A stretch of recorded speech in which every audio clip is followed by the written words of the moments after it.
Oh, Math Buddy is popping and hopping on back in with us. We're on pages 37 and 38 for your video number 2 today. All right. So today we're looking at, again, solving our volume problems With formulas. All right, there we go. So now this time it says Gareth. Gareth has a rectangular pencil cup. Okay, so this really is rectangular. We lost you for a second. Oh my gosh. It's Armageddon. I ruined it. It's fine. We're upside down. We're upside down. No. All right. Hope you are paying attention. Because Gareth is having a hard time with his pencil cup. Gravity is hard, you guys. We'll talk about that in science. Yeah. All right. We're back. Gareth and his rectangular pencil cup. See, it threw us all for a loop, including the phone.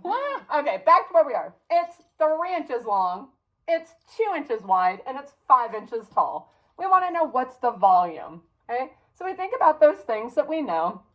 We can use our formula to be able to calculate that volume, okay? So that basic formula we've been working with is volume equals length times width times height, okay?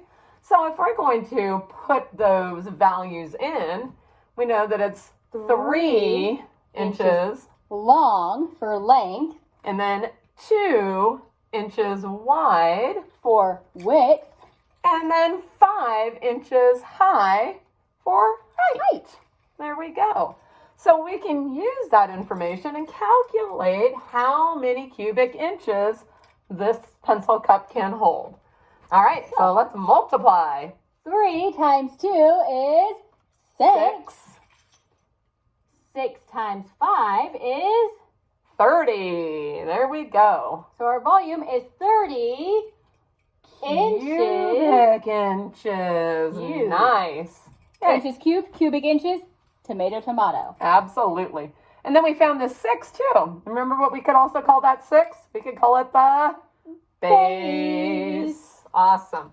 So being able to calculate our volume is just taking those dimensions that we have, multiplying length times width times height, or the base times the height, and there we have our volume. Whoa. Whew. Trying to skip things. Okay, so this is really just showing you exactly what we just talked about. So here's still Gareth. Here's still his pencil cup. Now, they drew a rectangular prism to show it and put those dimensions in. So we had our, 3 by our 2 by our 5. Okay, so we could go through and we could count those blocks, but we don't need to because we already multiplied. So it's saying too, you could draw a rectangular prism and you could label it with 3 inches long and 2 inches wide and 5 inches high. Or you can just use the formula like we did to figure it out. So now you have 3 ways to figure out the volume. You can count it, you can model it, you can just use the formula.